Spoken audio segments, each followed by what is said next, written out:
नमस्कार। नमस्कार दोस्तों। आज सबसे ज़्यादा चर्चित विषय जो है वो है यूजीसी। यूजीसी मतलब यूनिवर्सिटी ग्रांट कमीशन। यूनिवर्सिटी में हिंदी में कहेंगे तो विश्वविद्यालय अनुदान आयोग। ये विश्वविद्यालय अनुदान आयोग, ये यूजीसी जो है ये है क्या, इसकी ये क्या करती है। एक्चुअली में क्या था कि जिस यूजीसी जो है वो शिक्षण संस्थाओं को गवर्न करती है कि उसमें शिक्षा को बढ़ावा कैसे दिया जाए, परीक्षा के मानक कैसे तैयार हों, उनके परीक्षक जो वहाँ पे शिक्षार्थी होते हैं, जो शिक्षा देने वाले होते हैं, उनका वेतन कैसे निर्धारित हो, और अनुसंधान के क्या मानक होने चाहिए, छात्रावास वगैरह, विदेशी छात्रों के लिए क्या सीटें वगैरह की जो व्यवस्था है, इन सारी चीज़ों पर एक रेगुलेटिंग कमेटी है जो क्या नाम है, जिसको हम यूजीसी के नाम से जानते हैं, यूनिवर्सिटी ग्रांट कमीशन के नाम से जानते हैं। एक विषय है, अब 2016 में रोहित वेमुला नाम का एक छात्र था जिसने सुसाइड किया। उसके बाद ये चीज़ सुप्रीम कोर्ट तक गई, उन लोगों ने आरोपित किया। इसी तरीके से पायल 2019 में एक सुसाइड होती है पायल की, और उसके माता पिता भी यही आरोप लगाते हैं कि कुछ सवर्ण छात्रों ने जो है इस तरीके से उन्हें प्रताड़ित किया। ये विषय जब सुप्रीम कोर्ट संज्ञान लेता है तो बोलते हैं कि कोई ऐसी एक कमेटी बनाई, ऐसा एक रूलिंग बनाइए जिस रूलिंग पे उच्च शिक्षण संस्थाओं में किसी भी तरीके का भेदभाव ना हो सके। और उसके लिए सब कमेटियाँ बनना शुरू हो गई, मतलब उसके रूल बनना शुरू हो गए। रूल बनते हैं, रूल बनने के बाद 2025 में जो है वो रूल सौंप दिए जाते हैं, और 14 जनवरी 26 में वो रूल लोगों के सामने आ जाते हैं।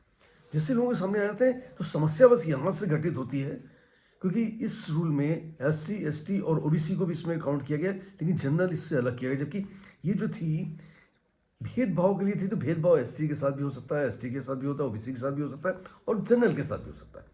तो इसमें जो जनरल कैटेगरी को जो अलग रखा गया, यहाँ पर से एक विवाद की स्थिति बनी, और इस विवाद जैसे ही ऐसी कोई भी चीज़ आती है जिसमें कन्फ्यूजन्स होते हैं, हो सकता है कि कुछ चीज़ें लागू नहीं हो पाई हों, उनमें कुछ स्पष्टीकरण ना हो। जैसा कि यूसी की जो भी गाइडलाइंस दी गई थी उनमें कहीं भी बहुत ज़्यादा भाषा में स्पष्ट नहीं था, जिस वजह से प्रॉब्लम्स क्रिएट हुई, देश भर में उबाल आया। और जैसे ही देश में कोई भी अनियमितता आती है तो जितने भी देश विरोधी तत्व होते हैं वो इसका लाभ उठाना शुरू कर देते हैं।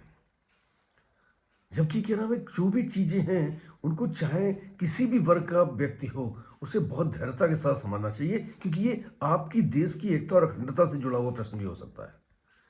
आप जो है आज़ादी के 75 साल बाद भी अगर हम उसी जातिगत विभाजन में, उसी समानता के चक्कर में पड़े रहेंगे तो कब जो है हम देश को बना पाएंगे। हम देश को आगे ले जा रहे हैं या देश को पीछे ले जा रहे हैं, ये समझने की बात है। जबकि जो इनकी निगरानी कमेटी भी थी, इस निगरानी कमेटी आप ऑनलाइन ऑफलाइन कैसे भी आप शिकायत कर सकते थे। 15 दिन के अंदर कमेटी को रिपोर्ट देनी होती थी और 7 दिन के अंदर वो कार्रवाई करता। लेकिन इस कार्रवाई में कोई भी ये छूट होनी चाहिए कि कोई भी छात्र जो भी किसी भी तरीके से प्रताड़ित होता है, कोई होता है, तो उसके प्रति भी वही नियम लागू होने चाहिए, जिसकी स्पष्टीकरण होने की वजह से सुप्रीम कोर्ट ने आज कहा, सुप्रीम कोर्ट ने साथ कहा कि गलत इस्तेमाल की आशंका है। विष्णु कुमार जैन ने जो अपनी पिटीशन दायर करी, उस पर जब चर्चा हुई तो उन्होंने सुप्रीम कोर्ट ने कहा इसमें हस्तक्षेप करना बहुत जरूरी था, क्योंकि नहीं तो देश में जो है एक असमानता का माहौल बनता, एक जातिगत विघटन होता, जो कतई भी उचित नहीं था देश की प्रगति के लिए, देश की उन्नति के लिए, या हम सभी के लिए। क्योंकि वो ताकतें जो देश को तोड़ना चाहती हैं, देश को विभाजित करना चाहती हैं, वो तुरंत सक्रिय हो जाती हैं, और उन्होंने काम करना शुरू कर दिया। कई सारे फेक अकाउंट्स बनना शुरू हो गए, जिनसे तरह तरह के कमेंट्स आना शुरू हो गए। कोई JNU की दीवारों पे लिखना शुरू कर दिया कि ब्राह्मणों JNU छोड़ो, कोई कह रहा सवर्णों तेरी कर कब्र खोदेगी। ये सब चीज़ें जो होना शुरू हो गई, ये क्या है कि इन सब चीज़ों को जरा भी आपने एरर दिया, देश में जरा भी आपने ऐसी स्थिति पैदा होते ही लोग इसका लाभ उठाना शुरू कर देते हैं। कोई भी जात, कोई भी वर्ग का व्यक्ति हो, इस देश सर्वोपरि है, इस पर गंभीरता से विचार करना चाहिए। अगर किसी रेगुलेटरी कमेटी ने कोई भी ऐसा कानून लागू करने का प्रयास किया है या कोई ऐसी रूलिंग दी है जो रूलिंग आगे आने वाले समय में समाज के लिए, देश के लिए घातक हो सकती है, तो उस पर हम सबको मिलकर विचार करना चाहिए।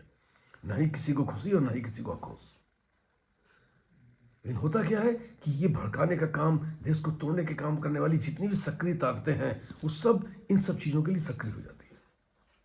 और बहुत बहुत धन्यवाद देना चाहूँगा पूरे देश की ओर से कि सुप्रीम कोर्ट ने इसमें हस्तक्षेप किया, इसको संज्ञान लिया, इसको समझा, और इसकी जो है सरकार से भी एक नोटिस किया, और 19 मार्च इस तक के लिए स्पष्टी दिया और उस पर रोक लगा दी। इसकी अगली सुनवाई 19 मार्च होगी। तब तक जो पहले के जो कानून जिस तरीके थे उसी तरीके से एक्ट करेंगे, क्योंकि इसमें कई सारी चीजें थी जो नियम विरुद्ध थी। जो 33C के जो उसमें जो मौलिक अधिकार होते हैं उसके विरुद्ध थी। अनुच्छेद जो 14 है उसके विरुद्ध बातें हो सकती थी। ये जो विषय हैं, जितने भी ज्वलंत विषय आते हैं, इन विषयों पर समाज को बहुत गंभीरता से सोचना होगा। एकदम से कोई प्रतिक्रिया नहीं होनी चाहिए, उस पर प्रोटेस्ट होना चाहिए। अगर कुछ गलत चीजें हैं तो उन गलत चीजों के संशोधन के लिए सभी को मिलकर आवाज उठानी चाहिए, क्योंकि आज ही कुछ चीजें हो सकता है कि आपको अपने फायदे की दिख रही हो, कल कुछ चीजें ऐसी आ सकती जो आपके लिए नुकसानदायक हो। तो कभी आप टारगेट होंगे, कभी वो टारगेट होंगे, कभी ये टारगेट होंगे। तो कोई ना कोई इस तरीके से जब एक दूसरे को झुकाने का, गिराने का या अपने लाभ के बारे में सोचने लगेगा तो निश्चित तौर पर हम आपस में विकसित होंगे। जो हमारी सामाजिक एकता है, जो सामाजिक एकता है, जो हमारा मूल है, जो भारत का मूल था, अनेकता में एकता, भारत की विशेषता, इस पर कहीं ना कहीं खतरा मंडराने लगता है, हमारे राष्ट्र पर खतरा मंडराने लगता है। इस तरीके गवर्नमेंट से भी मैं गुजारिश करना चाहूँ, उनको भी इस तरीके की किसी भी रूलिंग को अगर लाना था तो उस पर बहुत विचार करना होता, या विचार करना चाहिए कि कहीं भी कोई ऐसा विषय तो समाज में नहीं जा रहा है जो समाज को विघटित करने का काम कर रहा हो। क्योंकि कई तरीके के नारे आते हैं बीच में कि एक है तो सेफ है, एक है तो नेक है, बटोगे तो कटोगे, और हम इन सब चीजों को ला करके कहीं ना कहीं समाज को खुद ही विभाजित कर दें। ये बड़ा विषय है। लेकिन आज सुप्रीम कोर्ट के हस्तक्षेप से काफ़ी हद तक चीज़ें सामान्य हुई हैं, लोगों का विश्वास बढ़ा है, और निश्चित तौर पर पूरा देश इस विषय को लेकर सुप्रीम कोर्ट का बहुत बहुत धन्यवाद करता है। जय हिंद, जय भारत, जय श्री राम।